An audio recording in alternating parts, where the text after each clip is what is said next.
Cleopatra VII, the last queen of Egypt.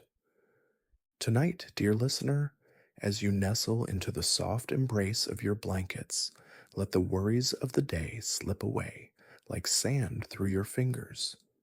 Picture yourself on the banks of the Nile, where the air hums with the secrets of an ancient world. We're stepping back over 2,000 years to meet a woman whose name still dances on the lips of history, Cleopatra VII, the last pharaoh of Egypt. She was a queen of breathtaking intellect, a ruler whose charm could bend empires, and a dreamer whose ambitions lit up the night sky. So take a deep breath, let your mind wander, and allow her tale to guide you gently toward sleep. Imagine a warm Egyptian night in 69 BCE, the stars shimmering like jewels above the royal palace in Alexandria. Into this world came Cleopatra, born to the Ptolemaic dynasty, a line of Greek rulers who had held Egypt's throne for nearly 300 years. Her father, Ptolemy XII, was a king in name, but his rule was fragile, shadowed by debt and rebellion. Egypt itself was a land of splendor, golden pyramids, bustling markets, and the mighty Nile, but it teetered on the edge, caught between its glorious past and the rising power of Rome. From her earliest days, Cleopatra seemed to sense this tension, as if she was born not just to rule, but to reshape the destiny of her kingdom.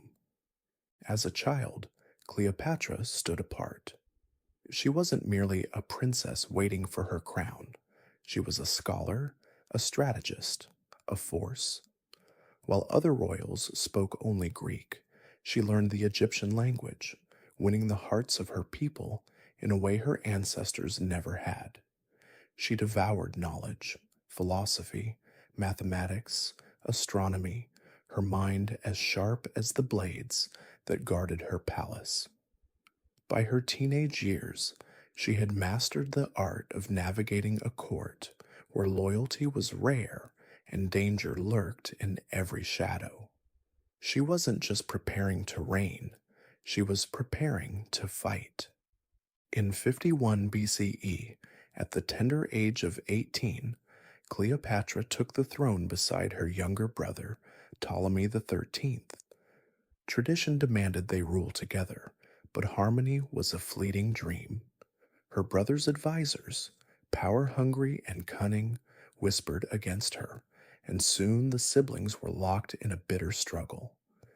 Cleopatra wanted Egypt to rise again, to reclaim its place among the world's great powers, but Ptolemy's faction forced her out.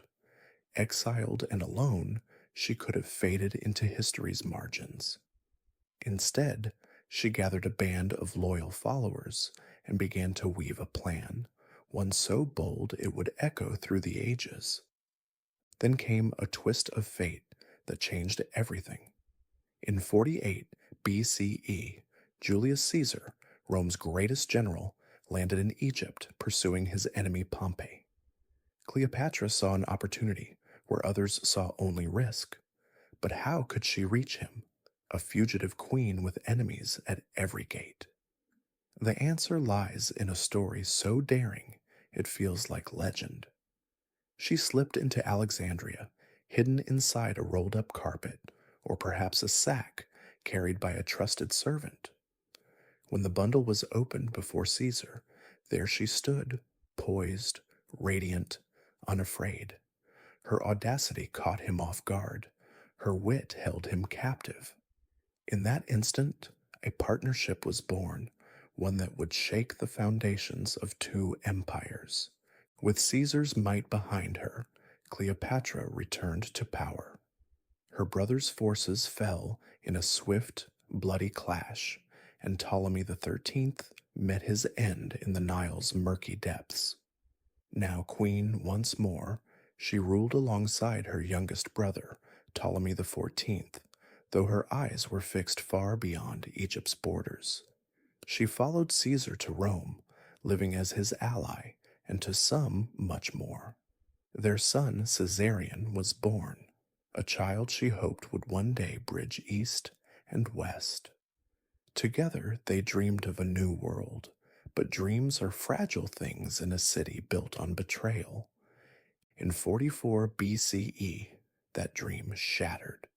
Caesar, struck down by his own senators, left Cleopatra reeling. Back in Egypt, she mourned the loss of her greatest champion, but she didn't falter. Rome was splintering, and she knew her survival depended on choosing the right ally. Enter Mark Antony, a warrior as fierce as he was passionate, a man whose destiny would soon entwine with hers. In 41 BCE, she sailed to meet him in Tarsus, her golden barge cutting through the water like a vision from myth. Dressed as Aphrodite, goddess of love, she arrived with music drifting on the breeze and the scent of perfume in the air. Antony was spellbound, and their alliance, both political and personal, blossomed. Together, Cleopatra and Antony were unstoppable, or so it seemed. They had 3 children, each a symbol of their shared vision, a world where Egypt and Rome could stand as equals. But Octavian, Caesar's cunning heir, saw their power as a threat. He turned Rome against them, branding Cleopatra a temptress bent on destruction. War loomed on the horizon, and in 31 BCE it arrived at Actium. Their fleets met Octavian's in a clash of steel and sea, but fortune turned against them. Defeated, they fled to Egypt, their grand plans unraveling like threads in the wind. In Alexandria, the end drew near. As Octavian's forces closed in, Antony, thinking Cleopatra lost, took his own life, dying in her arms. She was alone, her city crumbling, her children's future uncertain. Yet even then she defied surrender. On a still day in 30 BCE, she chose her final act. Some say an asp's bite ended her life. Others whisper of poison hidden in a basket of figs. The truth remains a mystery, but her death was a queen's farewell, dramatic, deliberate, and entirely her own. With her, Egypt's independence faded, swallowed by Rome's unyielding grasp. But Cleopatra's story didn't end there. She became more than a queen. She became a legend.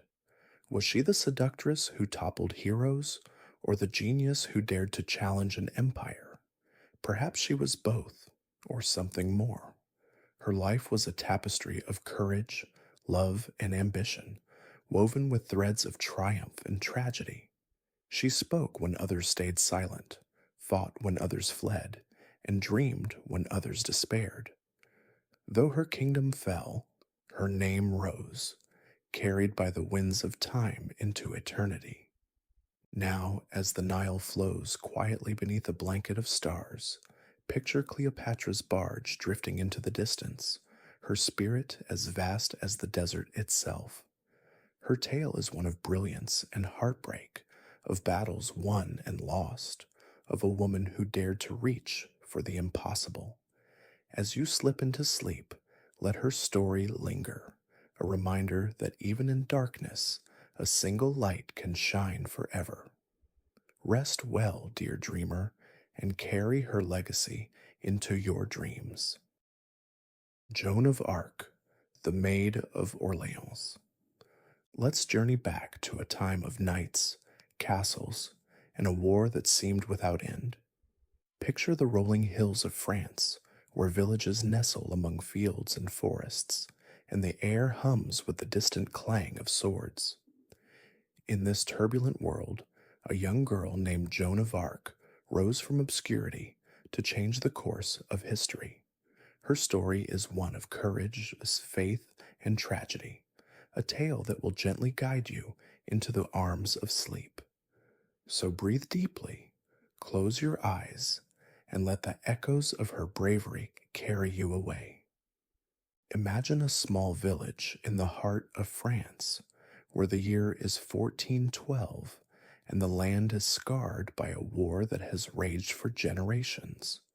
Into this world came Joan, born to humble peasants in the village of Domremy.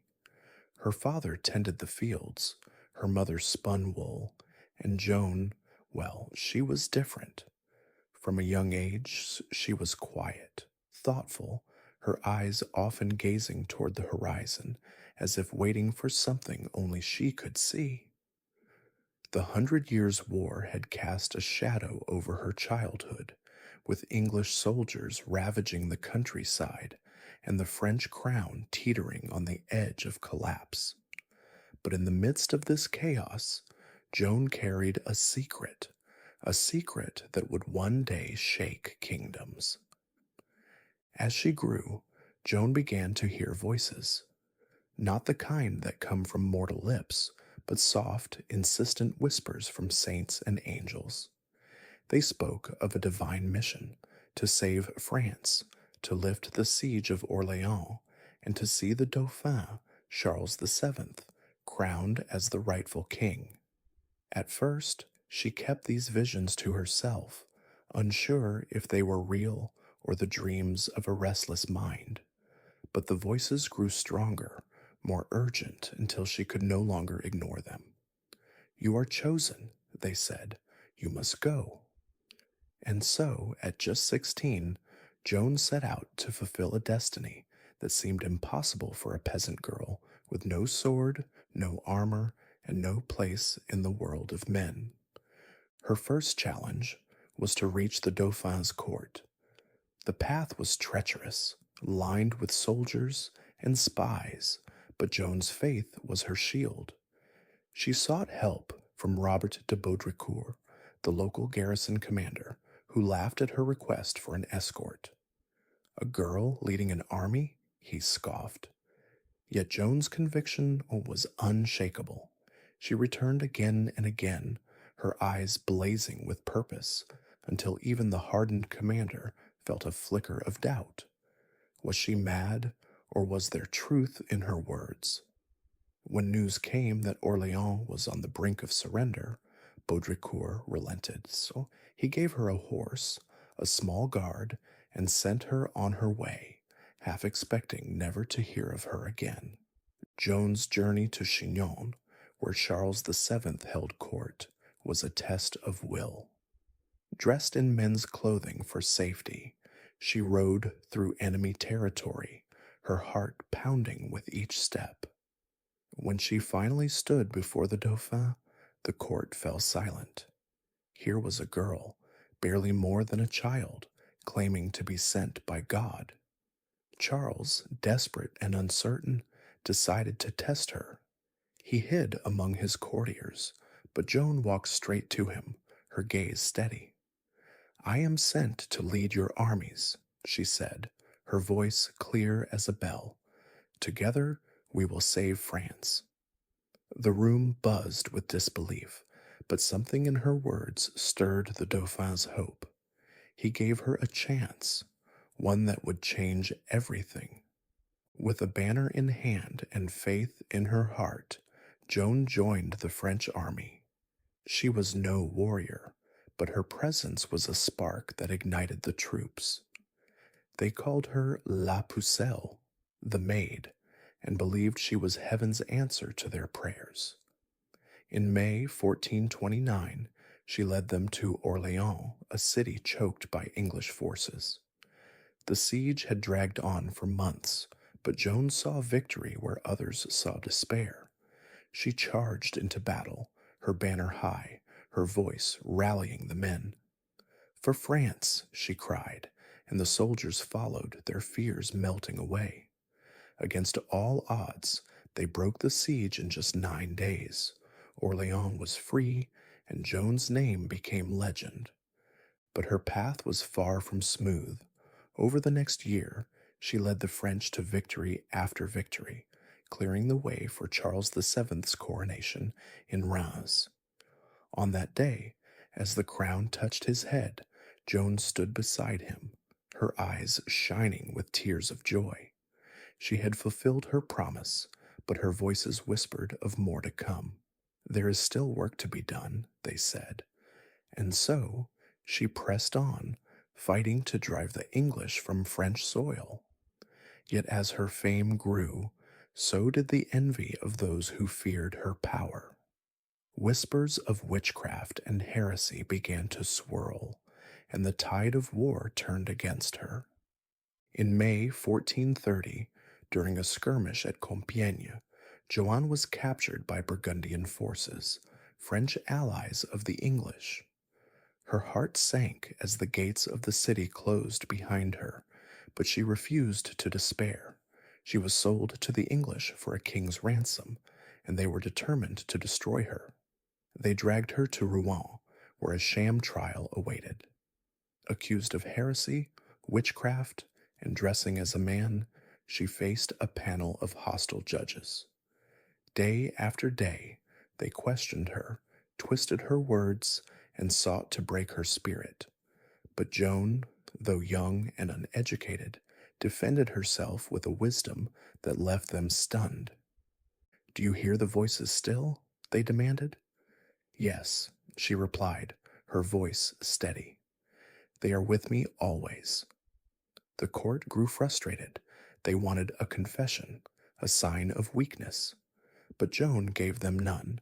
She spoke of her mission, her faith, and her love for France. Even in chains, she was unbreakable. Yet the trial was a farce, its outcome decided long before it began. On May 30th, 1431, they led her to the marketplace, where a stake awaited. As the flames rose, Joan's gaze turned to the sky, her lips moving in silent prayer. Her last word was a whisper, "Jesus," and then she was gone. But Joan's story didn't end in the ashes of Rouen. Her death shocked France, and her memory became a rallying cry. The war she had helped turn in France's favor continued, and within decades, the English were driven out. In 1456, a retrial cleared her name, declaring her innocent of all charges. Centuries later, in 1920, the Catholic Church canonized her as Saint Joan, a martyr and a symbol of unwavering faith. Her life, though brief, left a mark that time could not erase. She was a girl who dared to dream, a warrior who fought with heart, and a saint whose light still shines in the darkest corners of history. Now, as the stars twinkle above the fields of France, imagine Joan's banner fluttering in the breeze, her courage as timeless as the night sky. Her tale is one of bravery and sacrifice, of a girl who listened to her heart and changed the world. As you drift into sleep, let her story linger, a reminder that even in the face of impossible odds, one voice can echo through the ages. Queen Elizabeth I, the Virgin Queen who shaped an era. Let's drift back to a time of velvet gowns, flickering candlelight, and the distant murmur of a bustling court.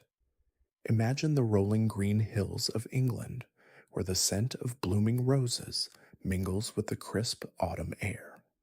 In this world of kings and queens, one figure rises above the rest, Elizabeth I, the Virgin Queen. Her life is a tapestry woven with threads of courage, intellect, and mystery, a story perfect for guiding you into a peaceful slumber.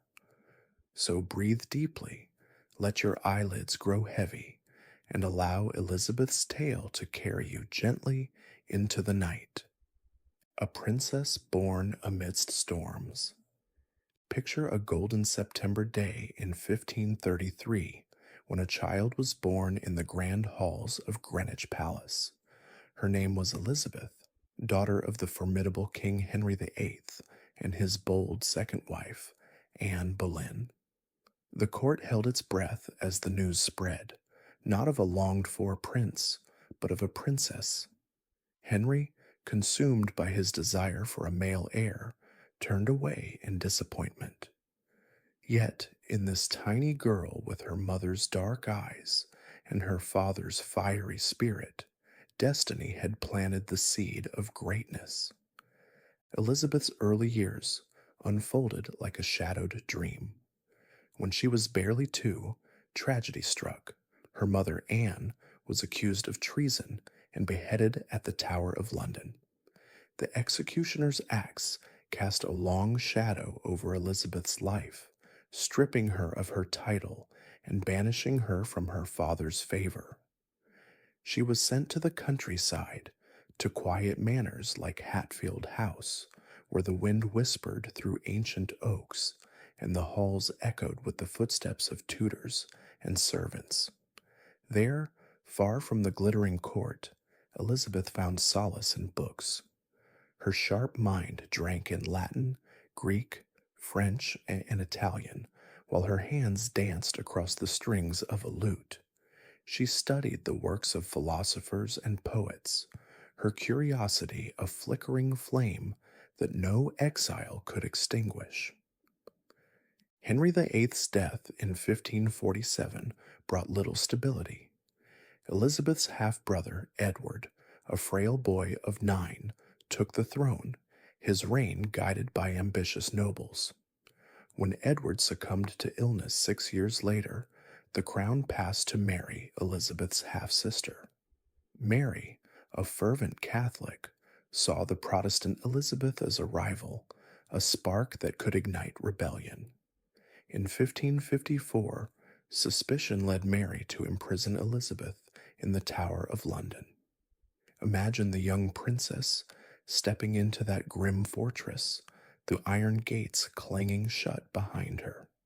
The air was damp and cold, the walls scarred with the names of those who had come before. Elizabeth, just 20, faced the specter of execution, yet she held her composure. With careful words and unwavering resolve, she outlasted the accusations, emerging from the tower as a survivor. When Mary died in 1558, the crown, worn and heavy, passed to Elizabeth, and at 25 she ascended as England's queen, a reign of wisdom and triumph.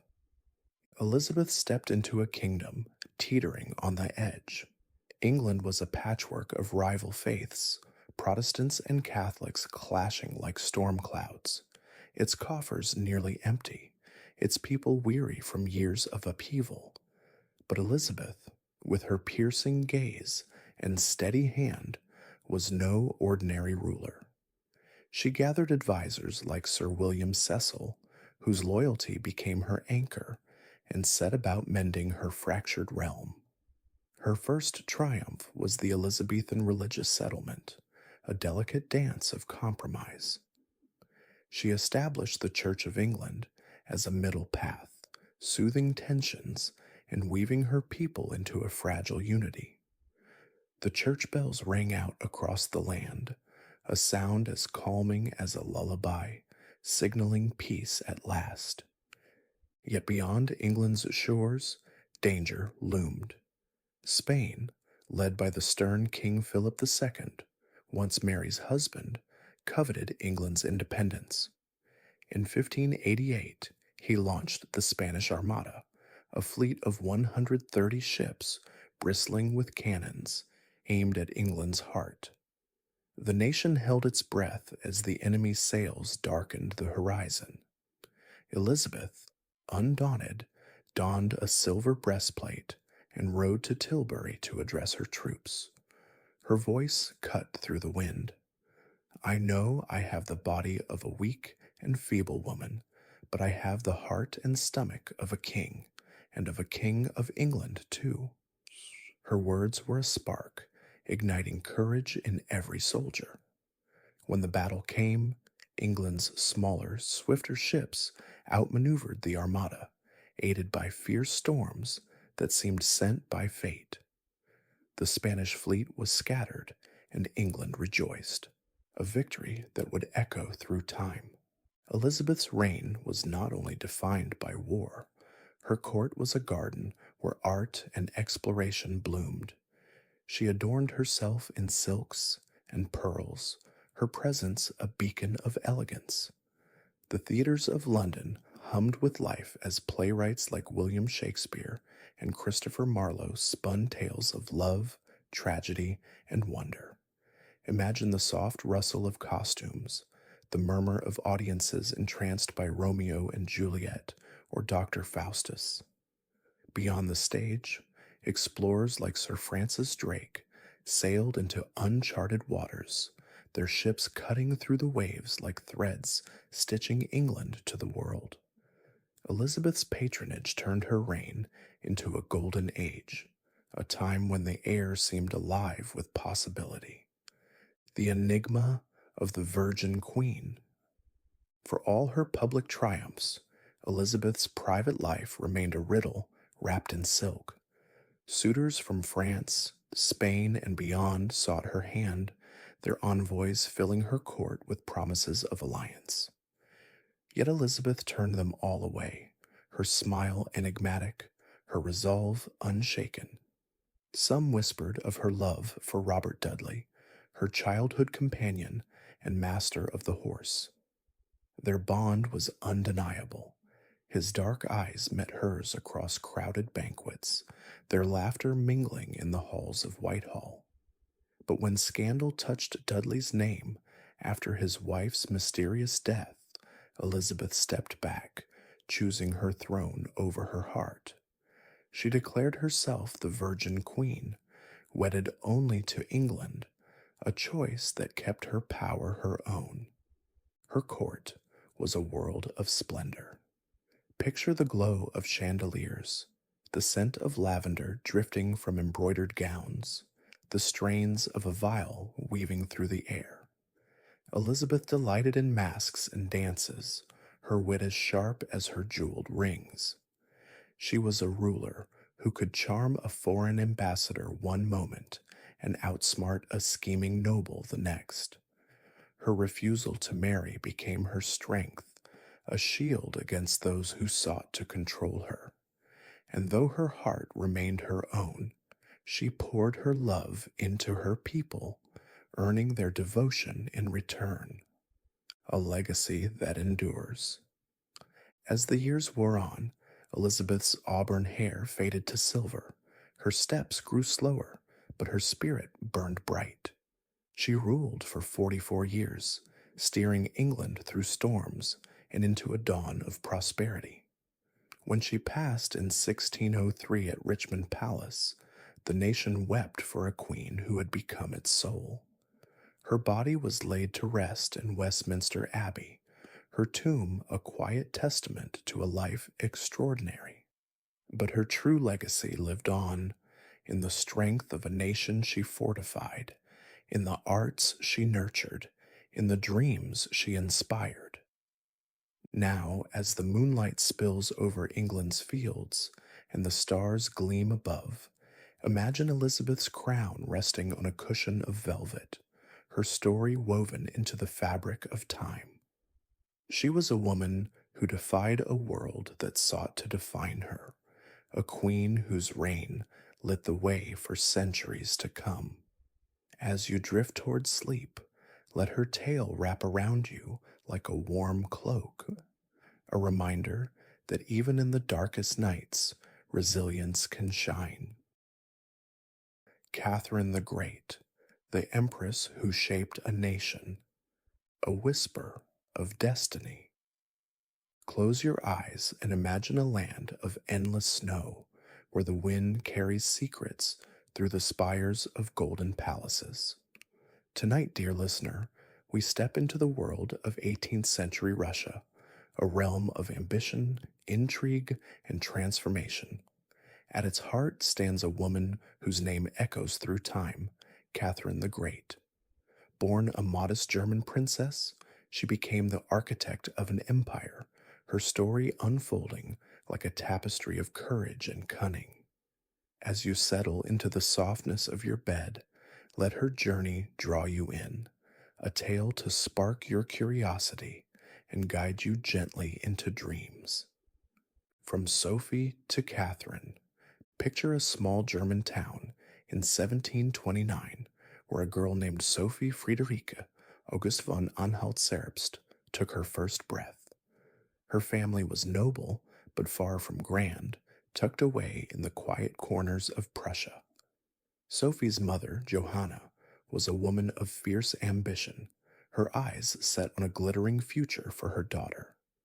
As a child, Sophie was bright and restless, her hands always clutching a book, her mind racing with ideas. She dreamed of a life beyond the gray stone walls of her home, though she could scarcely imagine the destiny awaiting her. That destiny arrived when she was just 14. Empress Elizabeth of Russia, a ruler with a taste for grandeur, sought a bride for her nephew Peter, the heir to the Russian throne. Sophie and her mother traveled across Europe, their carriage rattling over frozen roads, until they reached St. Petersburg. The city dazzled her, its canals shimmering under the pale sun, its palaces alive with whispers of power. There she met Peter, a strange and childish young man who preferred toy soldiers to conversation. Undeterred, Sophie embraced her new world. She learned Russian, adopted the Orthodox faith, and took the name Catherine. What began as a duty soon became her stage. What would she make of it? A crown won in shadows. Catherine's marriage to Peter was a fragile thread, stretched thin by his oddities and her resolve.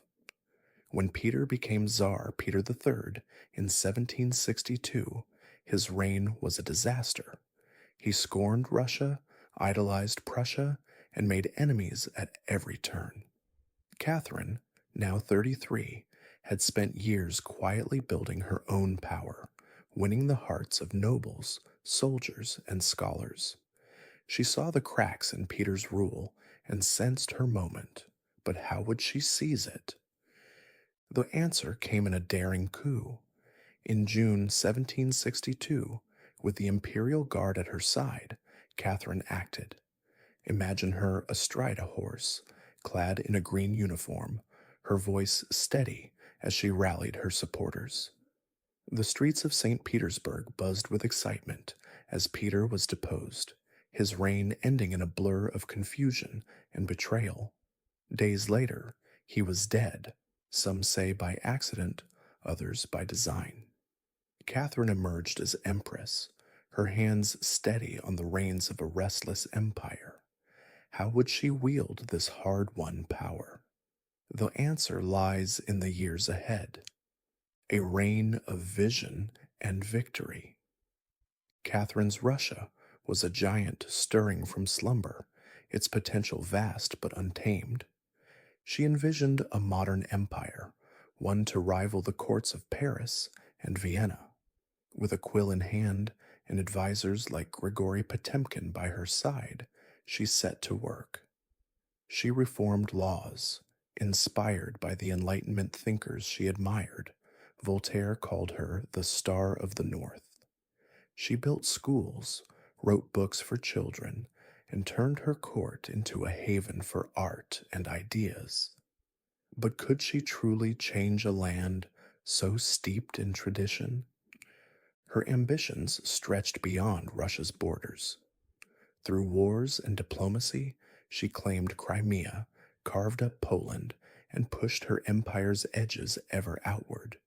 Her armies triumphed, her ships sailed new seas, and her name grew fearsome. Yet not all was golden. A rebel named Pugachev rose up, claiming to be the true Tsar, and the serfs cried out for freedom she couldn't grant. Catherine crushed the rebellion, her resolve unshaken, but the echoes of unrest lingered. What price would her greatness demand? The heart of an empress. Catherine's private life was as captivating as her rule. She never remarried, but her lovers, bold, brilliant men, filled her days with passion and purpose. None shone brighter than Grigory Potemkin, a soldier with a poet's soul. Their love burned fiercely. Together, They dreamed of empires stretching to the Mediterranean. Even when romance faded, their bond held strong, a partnership of trust and triumph. What drove her to these men, and they to her? Europe buzzed with tales of her affairs, but Catherine laughed at the rumors. "If I have a fault," she wrote, "it is that I am too human." Her son Paul, born of her unhappy marriage to Peter, grew distant, his resentment a quiet storm. She was an empress, yes, but also a woman, longing, fierce, and unafraid. Her letters reveal a mind alive with wit and warmth, a soul that balanced power with yearning. What secrets did she keep in those final years? An enduring flame. By 1796, Catherine's hair was silver, her body weary, but her legacy blazed. She had ruled for 34 years, lifting Russia into a new age. Her death left a nation transformed, stronger, richer, more alive. The Hermitage, brimming with her art, stood as a testament to her taste. Her laws and lands spoke of her will. Yet shadows remained, the serfs still toiled, and her son Paul undid much of her work. Had she built a dream too grand to last? Picture her now, her portrait gazing over St. Petersburg, the city she loved. The snow falls silently, the domes glow in the dusk, and her story lingers in the air. Catherine the Great, a princess who became a titan, a woman who bent history to her will. As you drift toward sleep, let her tale wrap around you, a thread of wonder and strength. What will you dream of in her empire of the night? Marie Curie, the scientist who illuminated the world. A flicker in the dark. Picture a woman bent over her workbench, her hands steady, her eyes fixed on a faint glow in a glass vial. This is the world of Marie Curie, a place where curiosity met courage and science became a beacon in the dark. Her story is one of discovery, sacrifice, and a light that still shines today. So breathe deeply, let your mind wander, and allow Marie's journey to guide you gently toward sleep.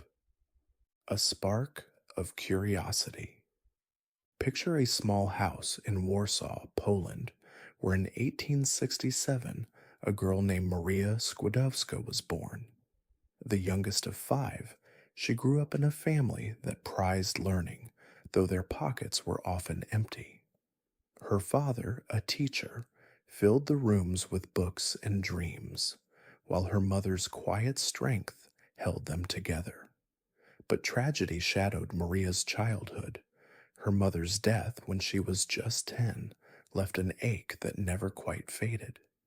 Yet even in sorrow, Maria's mind burned bright. She devoured science and mathematics, her curiosity a flame that no hardship could snuff out. What would this spark lead her to? In a time when women were rarely seen in universities, Maria's path was steep. She worked as a governess, her wages sent to Paris, where her sister Bronisława studied medicine. At night, she pored over textbooks, her breath clouding in the cold attic. Finally, in 1891, she followed her sister to the City of Light. There, at the Sorbonne, she became Marie, her name softened like the glow of a distant star. She lived in a tiny garret, surviving on bread and tea, her days a blur of lectures and loneliness. But in the hum of the laboratory, she found her home. What discoveries awaited her there? A partnership of minds. In 1894, fate, or perhaps something more, brought Marie to Pierre Curie, a physicist with a gentle smile and a brilliant mind. He was captivated by her focus, her quiet fire. They married a year later, their love as much a meeting of intellects as of hearts. Together, They turned a damp shed into a laboratory, its walls lined with dreams. What would they uncover in that humble space? Their quest began with a mystery, the strange rays emitted by uranium. Marie named it radioactivity, a word that would echo through history. She worked tirelessly, her hands stained with chemicals, her body weary but unyielding. In 1898, they announced the discovery of polonium, named for her beloved Poland, and then radium, an element that glowed like a secret in the dark. But their triumph came at a cost. The Curies refused to patent their findings, choosing knowledge over wealth, and as they labored, unseen particles seeped into their bones, a silent price for their passion. How would this invisible force shape their lives? A light in the shadow. In 1903, Marie became the first woman to win a Nobel Prize, sharing the honor with Pierre and Henri Becquerel.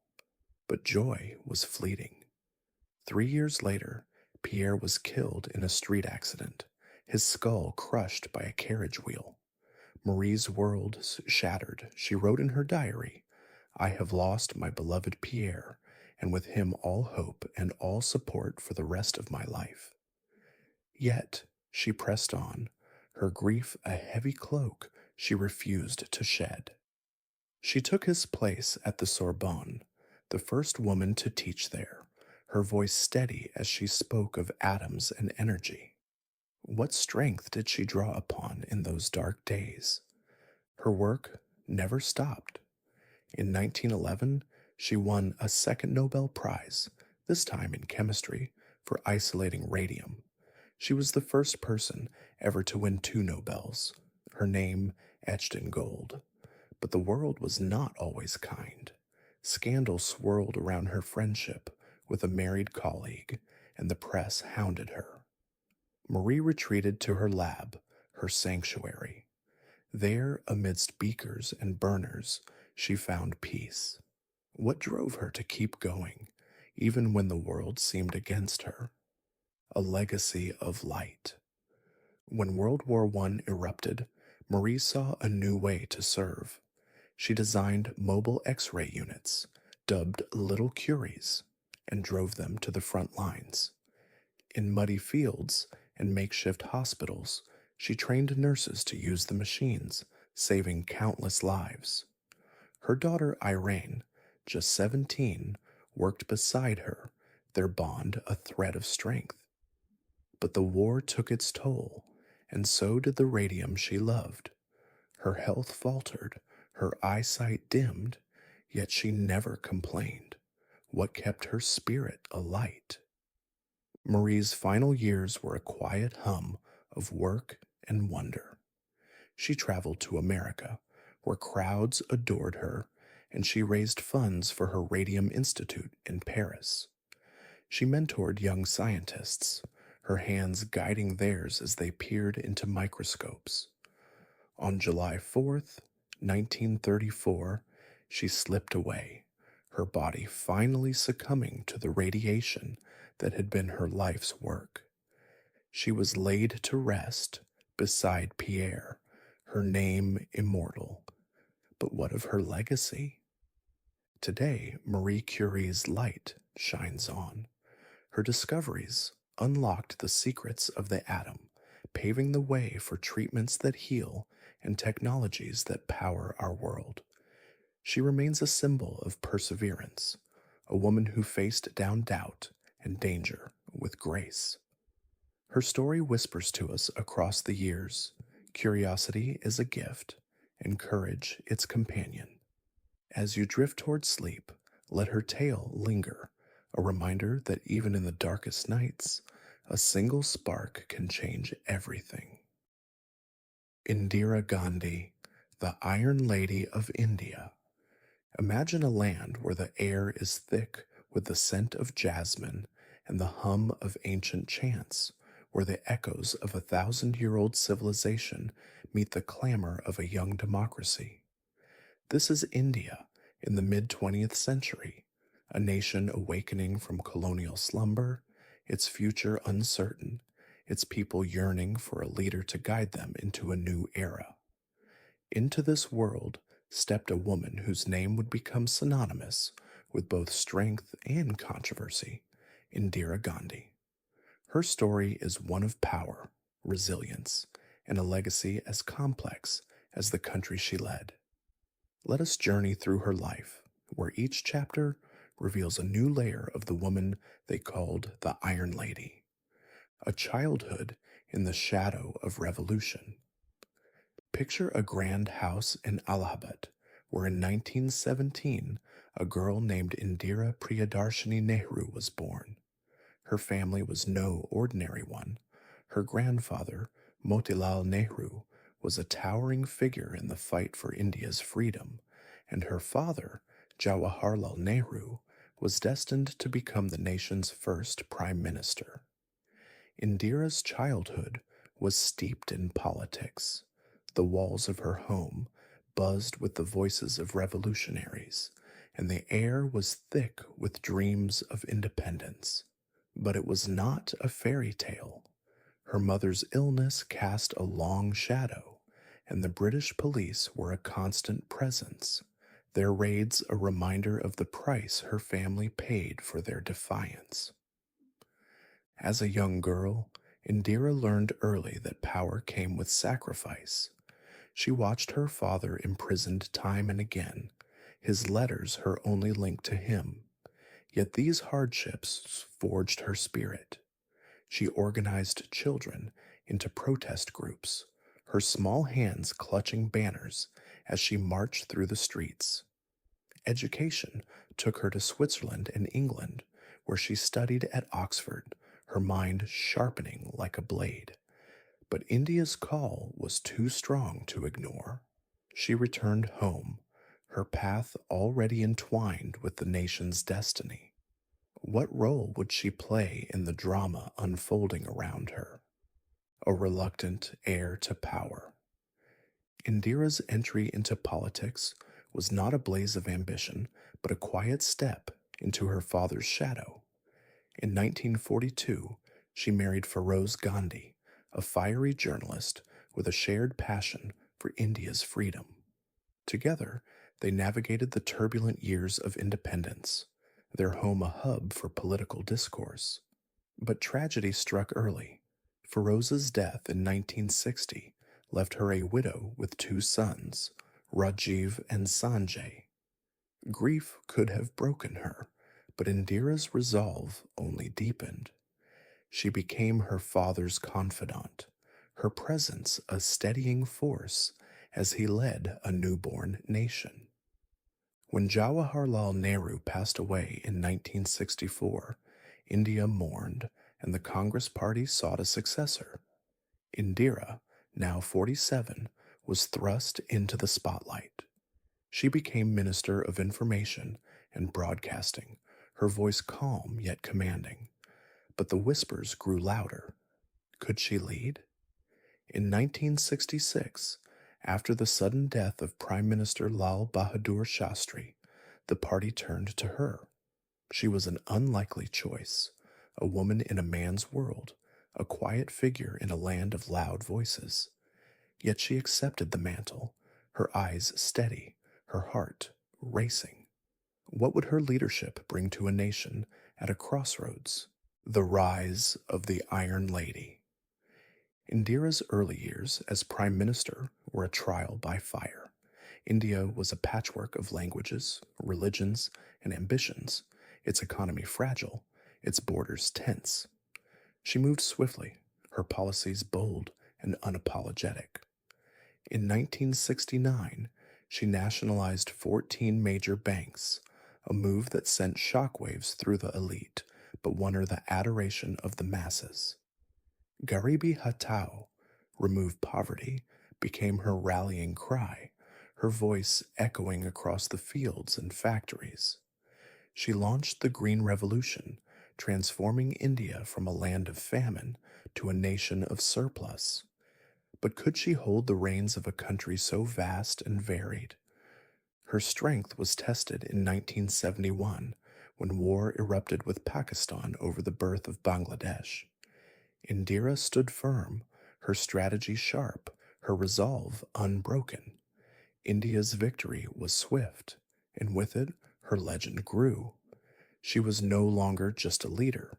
She was Durga, the warrior goddess, her image etched in the minds of millions. But power, as she would learn, was a double edged sword. What price would she pay for her triumphs? The dark days of the emergency. In 1975, Indira's world tilted. A court ruling threatened to unseat her, and protests swelled across the nation. Fearful of losing control, she made a choice that would haunt her legacy. She declared a state of emergency, suspending civil liberties, censoring the press, and jailing her opponents. The streets fell silent, the prisons filled, and the air grew heavy with unease. For 21 months, India held its breath. Indira ruled with an iron hand, her son Sanjay by her side, his influence growing like a shadow. But the people's love turned to resentment, their whispers of discontent rising like a tide. What had driven her to this fateful decision? In 1977, she lifted the emergency and called for elections, confident of victory. But the tide had turned. The Janata Party swept to power, and Indira, once invincible, tasted defeat. She retreated to her home, the weight of her choices pressing down like a storm. Yet even in exile, her spirit flickered. Could she rise again from the ashes of her own making? A return and a reckoning. India's political winds shifted once more, and in 1980, Indira returned to power, her voice ringing out across the nation. But the challenges had multiplied. In Punjab, a separatist movement simmered, its leader, Jarnail Singh Bhindranwale, defiant in the Golden Temple. Indira faced an impossible choice: peace or force. In June 1984, she ordered Operation Blue Star, sending troops into the sacred shrine. The battle was fierce, the casualties high, and the scars deep. Indira knew the risks. Her advisors warned of vengeance. But she stood by her decision, her gaze steady, her heart heavy. What fate awaited her in the days to come? On October 31st, 1984, as she walked through her garden, her Sikh bodyguards, men she had trusted, turned their guns on her. 30 bullets tore through her body, and India gasped in horror. Her death sent shockwaves through the nation, sparking riots and revealing the fractures she had tried to heal. Her son Rajiv took the helm, but the void she left was vast. Had her life's work been undone in a single, violent moment? A legacy of strength and shadow. Indira Gandhi's story is one of contrasts. A leader who lifted millions from poverty, yet wielded power with a heavy hand. A woman who broke barriers, yet faced the ire of those she sought to lead. She was India's first female prime minister, a symbol of strength in a patriarchal world, yet her choices remain debated to this day. Her policies shaped modern India. Her courage inspired generations, but her missteps serve as a cautionary tale. What lessons can we draw from her life? As you reflect on Indira's journey, let her story settle like a whisper in the night. She was a daughter, a mother, a leader, flawed yet fearless, her legacy as enduring as the land she loved. Her life reminds us that power is a fragile gift, one that demands both wisdom and humility. So as you close your eyes, let the echoes of her voice guide you into dreams, where the past and present intertwine. What will you take from her tale as you drift into sleep? Sojourner Truth, the voice of freedom. Picture a small cabin in the quiet hills of New York, where the air is thick with the scent of pine and the distant hum of a river. In this humble place, in the year 1797, a girl named Isabella Baumfree was born into a world that sought to silence her. But Isabella would not be silenced. She would grow to become Sojourner Truth, a woman whose voice would echo through history, breaking chains and shattering barriers. Her story is one of resilience, faith, and a relentless pursuit of justice, a tale that unfolds like a river, winding through the darkest valleys toward the light of freedom. A childhood in chains. Imagine a young girl, barely 5 years old, standing in the cold shadow of an auction block. Isabella's first memory was not of lullabies or laughter, but of the auctioneer's gavel as she was sold away from her parents. Her new master spoke only English, while she knew only Dutch, the language of her enslaved family. The words were foreign, the faces stern, and the world around her a blur of confusion and fear. She was beaten for misunderstandings, her small hands trembling as she tried to learn the tasks demanded of her. But even in those early years, a spark of defiance flickered within her. What strength could a child find in such a place? As she grew, Isabella was sold again and again, each new master a chapter of hardship. She toiled in fields under the blazing sun, her back bent, her spirit tested. Yet she learned to survive. She found solace in the stories of her mother, who spoke of a God who watched over them, a God who would one day set them free. Isabella clung to that promise, her faith a quiet ember in the dark. But freedom seemed a distant dream, especially when she was forced into marriage with another slave, her children born into the same chains that bound her. How could she break free when the world itself seemed forged in iron? A journey to freedom. In 1826, the winds of change began to stir. New York was on the verge of abolishing slavery, but Isabella's master refused to honor the law. He promised her freedom, then snatched it away like a cruel jest. Isabella's heart hardened with resolve. One early morning, with her infant daughter in her arms, she walked out of the house and into the dawn. She found refuge with a Quaker family who bought her freedom for $20, a small price for a life. But freedom was not yet complete. Her son, Peter, had been sold to a plantation in Alabama, his small face haunting her dreams. What mother could rest while her child remained in chains? With a fierce determination, Isabella took her fight to the courts, a rare act for a black woman in those times. She stood before judges, her voice steady, her eyes unyielding. "That boy is mine," she declared, "and I will have him back." Against all odds, she won. Peter was returned to her, his small hand clasped in hers as they walked away from the courthouse. It was a victory not just for her, but for every mother torn from her child. Yet Isabella knew her journey was far from over. What path would she choose next? A new name, a new mission. In 1843, Isabella Baumfree stood at a crossroads. She had found faith in a new way, her soul stirred by visions and a calling she could not ignore. On a quiet morning, she left her past behind and took a new name, Sojourner Truth.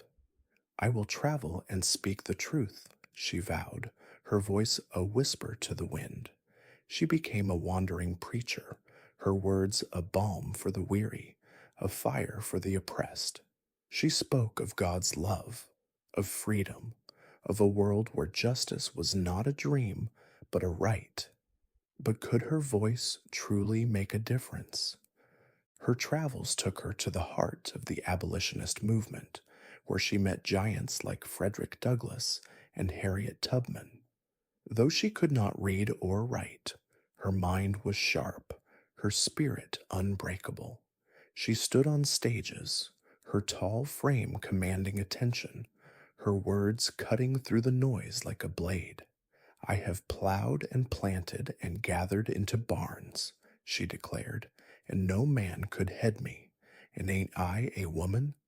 Her speech at the Women's Rights Convention in 1851 became a clarion call, her question echoing through the halls of history. What power lay in those simple words?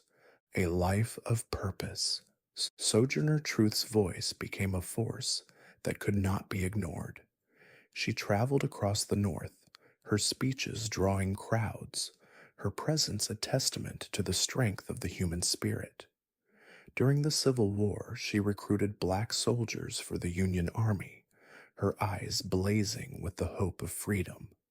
She met President Lincoln, who called her Auntie, though she corrected him with a smile, "I am Sojourner Truth." Even in her later years, she fought for land grants for freed slaves, her heart aching for those still struggling. What drove her to keep fighting, even as her body grew frail? Her final years were spent in Battle Creek, Michigan, where she lived with her daughters. Though her travels slowed, her spirit never dimmed. She continued to speak, to write, to inspire. On November 26th, 1883, she passed away, her name already etched in the annals of history. Thousands mourned her, their tears a tribute to a woman who had given her life to the cause of freedom. But her story did not end there. What legacy did she leave behind? A voice that echoes still, Sojourner. Truth's life was a testament to the power of one voice, one heart, one unyielding will. She rose from the depths of slavery to become a beacon of hope, her words a rallying cry for justice. Her fight for abolition and women's rights laid the groundwork for generations to come, her name whispered in the halls of power and the quiet corners of classrooms. She was a mother, a preacher, a warrior, her life a song of freedom that still resonates today. As you reflect on her journey, let her story settle like a gentle breeze in the night. Sojourner Truth taught us that truth is not just a word, but a force, one that can break chains and build bridges.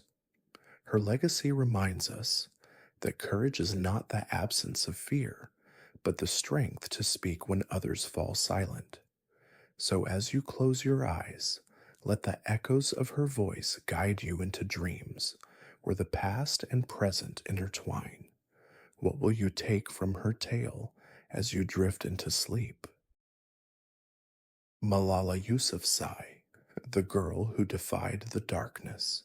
Imagine a valley cradled by towering mountains, where the air is crisp and the rivers run clear, but where fear lingers like a shadow. This is the Swat Valley in Pakistan, a place of breathtaking beauty and, for a time, heartbreaking oppression. Into this world, in 1997, a girl named Malala Yousafzai was born. Her name means grief-stricken, but her life would become a testament to hope, courage, and the unbreakable power of a single voice. Her story is one of defiance against tyranny, a journey from a small classroom to the global stage, and a reminder that even the youngest among us can change the world. A childhood in the valley of fear. Picture a small house in Mingora, where Malala grew up surrounded by the love of her family. Her father, Ziauddin, was a teacher and a dreamer, his heart set on educating the children of Swat. Her mother, Tor Pekai, was a quiet strength, her hands always busy, her smile a balm. Malala was their first child, and from the start she was different. She didn't cry at birth, she simply looked around, as if already curious about the world. Her father saw in her a spark, a light that would one day shine far beyond the valley. But as Malala grew, so did the shadows. The Taliban, a militant group, began to creep into Swat, their presence like a storm cloud over the mountains. They banned music, closed schools, and forbade girls from learning. Malala, just 11, watched as her world shrank. Her father's school, once a haven of laughter and learning, became a target. Yet even as fear gripped the valley, Malala's voice refused to be silenced. She began writing a blog for the BBC under a pseudonym, her words a lifeline to the outside world. "I am afraid," she wrote, "but I will not let them win." What courage did it take for a child to stand against such darkness? A bullet and a promise. In 2012, the unthinkable happened. On a quiet afternoon, as Malala rode the bus home from school, a masked gunman boarded and demanded, "Who is Malala?" A single shot rang out, and she fell, her blood staining the seat beside her. The bullet pierced her skull, grazing her brain, and the world held its breath. She was just 15, a girl who dared to dream of a future where every child could learn. The Taliban claimed responsibility, their message clear: defy us and pay the price. But as Malala lay in a hospital bed, her life hanging by a thread, a different message began to spread. What would become of the girl who refused to be silent? Miraculously, Malala survived. She awoke in a hospital in Birmingham, England, her body weak but her spirit unbroken. The attack had shattered her skull, but it had also shattered the silence. News of her story spread like wildfire, igniting outrage and admiration across the globe. She became a symbol, not of victimhood, but of resilience. As she healed, her resolve deepened. "They thought a bullet would silence me," she later said, "but they failed." Instead, she emerged stronger, her voice louder, her mission clearer.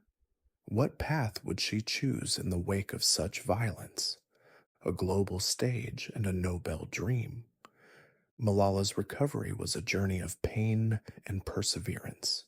She underwent multiple surgeries, her face forever marked by the scars of survival. Yet even as she learned to smile again, her thoughts turned outward. She refused to hide. Instead, she stepped into the light. In 2013, on her 16th birthday, she stood before the United Nations, her voice steady, her words a clarion call. "One child, one teacher, one book, and one pen can change the world," she declared, her eyes shining with conviction. The world listened, captivated by a girl who had faced death and emerged with a message of hope.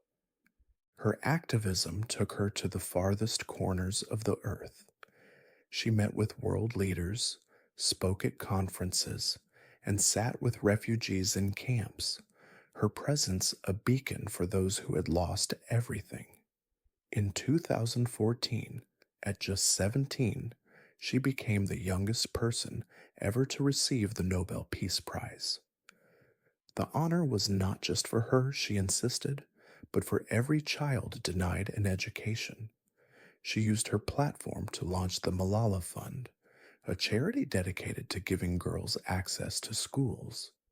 But even as she soared, the threats remained. The Taliban still sought her silence, their hatred a shadow she could not escape. What drove her to keep speaking, even in the face of danger? A legacy of light. Today, Malala Yousafzai is a name known around the world. She has graduated from Oxford University, her mind as sharp as ever, her heart still tethered to the valley where she was born. She continues to fight for education, her voice a steady drumbeat in the fight for justice. Her memoir, I Am Malala, has inspired millions, and her story has been told in films and songs. Yet for all her fame, she remains grounded, her laughter quick, her humility intact. She is a daughter, a sister, a friend, a young woman who loves cricket and chocolate, who dreams of returning to Swat one day when peace has finally come. As you reflect on Malala's journey, let her story settle like a soft whisper in the night. She teaches us that courage is not the absence of fear, but the will to act despite it. Her life reminds us that education is not just a right, but a revolution, one that can lift nations and heal wounds. So as you close your eyes, let the echoes of her voice guide you into dreams where the future is bright and every child holds a book. What will you take from her tale as you drift into sleep?